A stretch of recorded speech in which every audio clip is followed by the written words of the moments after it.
Hello friends, मैं हूं आपका होस्ट अरमान और आप देख रहे हैं रेसलिंग पीडिया। तो दोस्तों इस वीडियो में हम WWE की लेजेंड बिल गोल्डबर्ग की फुल लाइफ स्टोरी जानेंगे। इस वीडियो में मैं आपको बताऊंगा कि कैसे गोल्डबर्ग का WWE में करियर शुरू हुआ और कैसे उन्होंने रेसलिंग की दुनिया में 173 या 9 का अनडिफीटेड स्ट्रीक बनाया। आज आपको गोल्डबर्ग की लाइफ से जुड़ी हर एक बात पता चलेगी, इसलिए इस वीडियो को अंत तक जरूर देखिएगा। तो चलिए बिना टाइम वेस्ट किए शुरू करते हैं। लेकिन वीडियो शुरू करने से पहले अगर आप नए हो तो सब्सक्राइब कर लीजिए मेरे रेसलिंग पीडिया चैनल को और बेल आइकन को दबाकर मेरी किसी भी वीडियो को मिस मत करिए। गोल्डबर्ग, जिनका पूरा नाम है विलियम स्कॉट गोल्डबर्ग, उनका जन्म 27 दिसंबर 1967 में तुलसा नाम के शहर में हुआ था। गोल्डबर्ग की मां का नाम है इथेल और उनके पिता का नाम है जेड।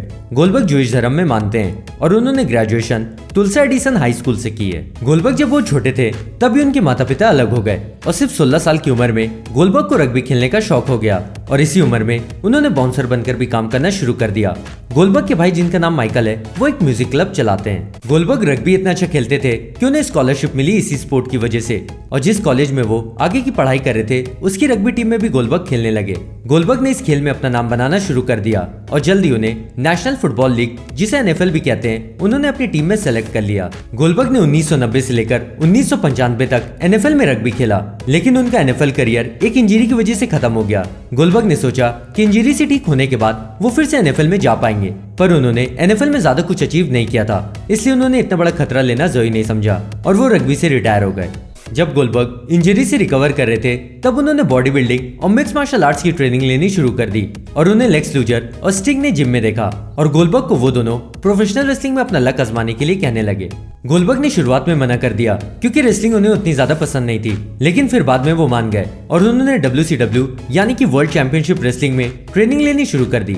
दोस्तों आपको बता दूं कि उस समय WCW और WWE के बीच जम के मुकाबला चल रहा था और WCW का शो मंडे नाइट रॉ और WWE का शो मंडे नाइट वॉर दोनों नंबर 1 बनने की कोशिश में था। इसी जंग के दौरान 23 जून 1997 में गोल्डबर्ग ने WCW में एक डार्क मैच में फाइट किया जिसमें वो जीत गए। इसी तरह कुछ और भी डार्क मैचेस में फाइट किए गोल्डबर्ग ने और उसमें से सभी मैचेस में वो जीत गए। जिन्हें नहीं पता उन्हें बता दूं कि डार्क मैच मतलब ऐसे मैचेस जो टीवी पे नहीं दिखाए जाते, ये सिर्फ लाइव ऑडियंस को दिखाए जाते हैं। गोल्डबर्ग ने 22 सितंबर 1997 में मंडे नाइट रॉ में अपना डेब्यू दिया और उनका डेब्यू मैच हुआ ह्यू मॉरिस नाम के रेसलर से, जिसमें गोल्डबर्ग तुरंत ही जीत गए। यहाँ से गोल्डबर्ग का WCW में अनडिफीटेड स्ट्रीक की शुरुआत हुई। अब गोल्डबर्ग WCW में ज्यादातर सभी मैचेस 1 से 2 मिनट में जीतने लगे, इसलिए वो जल्दी WCW के टॉप सुपरस्टार्स की गिनती में गिने जाने लगे। गोल्डबर्ग एक न्यू कमर थे, लेकिन उनके ज्यादातर चुपचाप रहने और उनके स्ट्रॉन्ग परफॉर्मेंस को देखकर उन्हें ऑडियंस बहुत पसंद करने लगी और वो फैन फेवरेट बन गए। गोल्डबर्ग एक के बाद एक WCW मैचेस जीतने लगे और जब उन्होंने अपना 74 मैच जीता बिना एक भी मैच हारे, तब उनकी इस अनडिफीटेड स्ट्रीक को WCW में बताया जाने लगा और उसी की अगली रात गोल्डबर्ग ने अपना पहला चैंपियनशिप जीता। रेवन नाम के सुपरस्टार को हराकर गोल्डबर्ग WCW के यूनाइटेड स्टेट्स चैंपियन बन गए। गोल्डबर्ग अब अपने हर मैच के बाद कहने लगे हुज नेक्स्ट, यानी कि उनकी विनिंग स्ट्रीक में अब उनका अगला शिकार कौन है।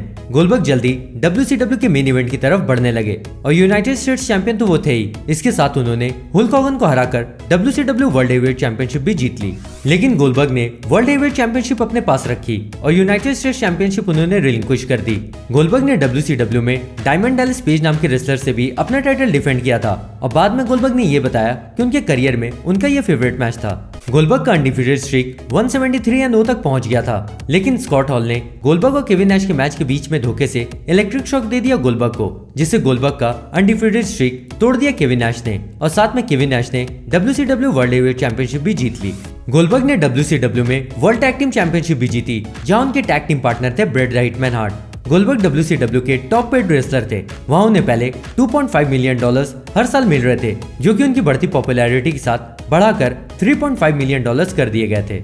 साल 2001 में गोल्डबर्ग को WCW से टाइम ऑफ लेना पड़ा क्योंकि वो अपनी शोल्डर की सर्जरी करवाने चले गए, लेकिन इसी बीच WWE ने WCW को मार्च 2001 में खरीद लिया। WWE ने ज्यादातर सभी सुपरस्टार्स जो कि WCW में थे उनके कॉन्ट्रैक्ट भी खरीद लिए, पर उन्होंने गोल्डबर्ग का कॉन्ट्रैक्ट नहीं खरीदा, इसलिए गोल्डबर्ग ठीक होने के बाद WCW से निकलकर ऑल जापान प्रो रेसलिंग में चले गए। 2002 से 2003 तक गोल्डबर्ग जापान में फाइट करते रहे और यहाँ भी वो बहुत ज्यादा फेमस हो गए, जिसकी वजह से WWE की नजर में गोल्डबर्ग आ ही गए और WWE ने गोल्डबर्ग को कॉन्ट्रैक्ट ऑफर कर दिया।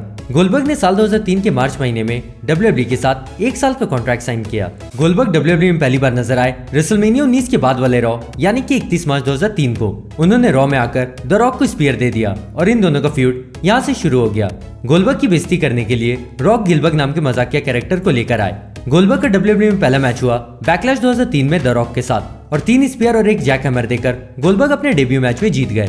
गोल्डबर्ग डब्ल्यूडब्ल्यूई में भी सभी मैचेस जीतने लगे और उन्हें कोई नहीं हरा पा रहा था। डब्ल्यूडब्ल्यूई में गोल्डबर्ग को पहली बार हार मिली समरस्लैम 2003 में जब उन्होंने एलिमिनेशन चैम्बर मैच में कम्पीट किया वर्ल्ड हेवीवेट चैंपियनशिप के लिए। उस मैच में रैंडी ऑर्टन, शॉन माइकल्स और क्रिस जेरिको को पिन करवा के गोल्डबर्ग ने एलिमिनेट कर दिया। लेकिन आखिर में ट्रिपल एच जो कि चैंपियन थे उन्होंने हैमर का यूज करके धोखे से गोल्डबर्ग को हरा दिया। पर सिंगल्स मैच में गोल्डबर्ग अब भी अनडिफीटेड थे डब्ल्यूडब्ल्यूई में। 21 सितंबर 2003 को गोल्डबर्ग ने डब्ल्यूडब्ल्यूई में अपना पहला टाइटल जीता। ट्रिपल एच को हराकर वो वर्ल्ड हेवीवेट चैंपियन बन गए और डब्ल्यूडब्ल्यूई में गोल्डबर्ग का अनडिफीटेड स्ट्रीक 84 दिनों तक चला। लेकिन इवोल्यूशन और केन के इंटरफेरेंस की वजह से आर्मागेडन पेपरव्यू में ट्रिपल एच ने गोल्डबर्ग का पिन करवा के उनका स्ट्रीक खत्म कर दिया। ब्रॉक लेसनर जो कि डब्ल्यूडब्ल्यूई चैंपियन थे उन्होंने कहा कि वो किसी को भी हरा सकते हैं, इसलिए सर्वाइवर सीरीज 2003 में गोल्डबर्ग ने उनके इंटरव्यू के दौरान इंटरफेयर करके उनका मजाक उड़ा दिया। इस तरह गोल्डबर्ग और ब्रॉक लेसनर पहली बार मिले और इनकी दुश्मनी की शुरुआत यहाँ से हुई। 2004 के रॉयल रंबल में गोल्डबर्ग जीतने ही वाले थे, लेकिन ब्रॉक लेसनर ने इंटरफेयर करके F5 दे दिया गोल्डबर्ग को, जिसकी वजह से गोल्डबर्ग बाहर हो गए रॉयल रंबल से। इसलिए गोल्डबर्ग ने फैंस को कह दिया कि उनके अगले शिकार अब ब्रॉक लेसनर है और इन दोनों का मैच सेट हुआ रेसलमेनिया 20 में, जिसमें गेस्ट रेफरी थे स्टोन कोल्ड। इस मैच में गोल्डबर्ग जीत गए और गोल्डबर्ग और ब्रॉक लेसनर दोनों ही इस मैच के बाद डब्ल्यूडब्ल्यूई से चले गए। लेकिन गोल्डबर्ग का डब्ल्यूडब्ल्यूई में करियर अभी पूरा नहीं हुआ था। 31 मई 2016 को डब्ल्यूडब्ल्यूई की गेम 2K17 में ये अनाउंस हुआ कि गोल्डबर्ग भी उस गेम में बोनस प्लेयर रहेंगे और क्योंकि 2K17 के कवर सुपरस्टार ब्रॉक लेसनर थे इसलिए गेम के प्रमोशन के दौरान इन दोनों में मीडिया के थ्रू खूब कहासुनी हुई और ब्रॉक लेसनर ने गोल्डबर्ग को एक मैच के लिए चैलेंज कर दिया। गोल्डबर्ग डब्ल्यूडब्ल्यूई में 24 अक्टूबर 2016 को रिटर्न आए और उन्होंने ब्रॉक लेसनर का चैलेंज एक्सेप्ट कर लिया और इन दोनों का मैच सेट हुआ सर्वाइवर सीरीज 2016 के लिए। उस समय ब्रॉक लेसनर को कोई नहीं हरा पा रहा था, इसलिए सबको ऐसा लगा कि गोल्डबर्ग भी ब्रॉक लेसनर से हारकर चले जाएंगे, लेकिन इस मैच के परिणाम ने सबको हिलाकर रख दिया। सर्वाइवर सीरीज 2016 में 2 स्पीयर और एक जैक हैमर देकर गोल्डबर्ग ने सिर्फ 1 मिनट 26 सेकंड में ब्रॉक लेसनर को हरा दिया। ये सबके लिए बहुत बड़ा शौक था और अगले दिन रॉ में गोल्डबर्ग ने अनाउंस किया कि वो भी रॉयल रंबल 2017 में हिस्सा लेंगे। रॉयल रंबल 2017 में जब गोल्डबर्ग की एंट्री हुई तो ब्रॉक लेसनर रिंग में पहले से खड़े थे, पर एक बार फिर गोल्डबर्ग ने एक स्पीयर देकर ब्रॉक लेसनर को रिंग से बाहर कर दिया और गोल्डबर्ग को रॉयल रंबल से आउट किया दी अंडरटेकर ने। वैसे दोस्तों आपको पता ही होगा कि गोल्डबर्ग और अंडरटेकर का सऊदी अरेबिया में 7 जून को मैच होने जा रहा है, तो कमेंट्स में मुझे जरूर बताइएगा कि इन दोनों में से कौन जीतेगा। सर्वाइवर सीरीज 2016 और रॉयल रंबल 2017 में मिली हार की वजह से ब्रॉक लेसनर ने अगले दिन रॉ में आकर गोल्डबर्ग को एक फाइनल मैच के लिए चैलेंज किया रेसलमेनिया 33 में, जिसे गोल्डबर्ग ने भी एक्सेप्ट कर लिया और रेसलमेनिया से पहले फास्टलेन 2017 में केविन ओवेंस को हराकर गोल्डबर्ग ने यूनिवर्सल चैंपियनशिप भी जीत ली। रेसलमेनिया 33 में गोल्डबर्ग और ब्रॉक लेसनर का मैच हुआ यूनिवर्सल चैंपियनशिप के लिए और इस बार ब्रॉक लेसनर जीत गए और वो बन गए यूनिवर्सल चैंपियन। और अगले दिन रॉ में गोल्डबर्ग ने आकर कहा कि फिलहाल तो वो डब्ल्यूडब्ल्यूई से जा रहे हैं, लेकिन भविष्य में वो कभी भी रिटर्न आ सकते हैं फाइट करने के लिए। गोल्डबर्ग को डब्ल्यूडब्ल्यूई ने 2018 में हॉल ऑफ फेम में इंडक्ट कर दिया और 1 मई 2019 को डब्ल्यूडब्ल्यूई ने अनाउंस किया कि गोल्डबर्ग रिटर्न आएंगे सऊदी अरेबिया में होने वाले इवेंट में, जहां उनका मैच होगा अंडरटेकर से। ये इवेंट 7 जून 2019 को होगा और इसका नाम है सुपर शोडाउन। गोल्डबर्ग ने 10 अप्रैल 2005 में वैंडा फेरिटन से शादी की, जिनसे वो सेंटा स्ले नाम की मूवी की शूटिंग में मिले थे। इन दोनों का एक बेटा भी है जिसका नाम है गेज और उसे आपने डब्ल्यूडब्ल्यूई में गोल्डबर्ग के साथ देखा होगा। गोल्डबर्ग अभी कैलिफोर्निया में रहते हैं। गोल्डबर्ग के पास 25 विंटेज कार है। इससे पता चलता है कि उन्हें गाड़ियों का कितना ज्यादा शौक है। गोल्डबर्ग 1999 से लेकर आज तक 26 टीवी शो में काम कर चुके हैं और उन्होंने 7 फिल्में भी की हैं, इसलिए वो काफी बड़े हॉलीवुड सेलिब्रिटी भी बन गए। WCW में गोल्डबर्ग ने एक बार वर्ल्ड हेवीवेट चैंपियनशिप, 2 बार यूनाइटेड स्टेट्स चैंपियनशिप और 1 बार टैग टीम चैंपियनशिप जीती थी और WWE में उन्होंने 1 बार वर्ल्ड हेवीवेट टाइटल और 1 बार यूनिवर्सल टाइटल जीता है। ब्रॉक लेसनर को गोल्डबर्ग ने 2 बार हराया, जबकि लेसनर ने उन्हें सिर्फ 1 बार हराया है। गोल्डबर्ग की हाइट है 6 फुट 4 इंच और उनका वेट है 120 किलोग्राम।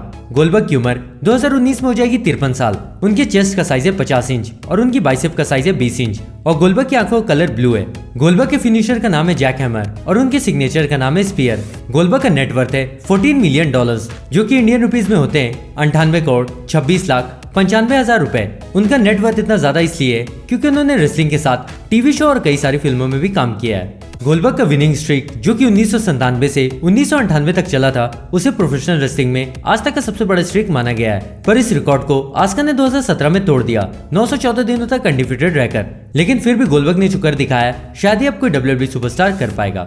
गोल्डबर्ग का अंडरटेकर के साथ सुपर शोडाउन में मैच तो होने ही वाला है, लेकिन उनका एक और मैच सबको देखना है और वो होना चाहिए the big dog Roman Reigns के साथ। अगर इन दोनों का मैच होगा तो ये साल 2019 का सबसे बड़ा मैच होगा।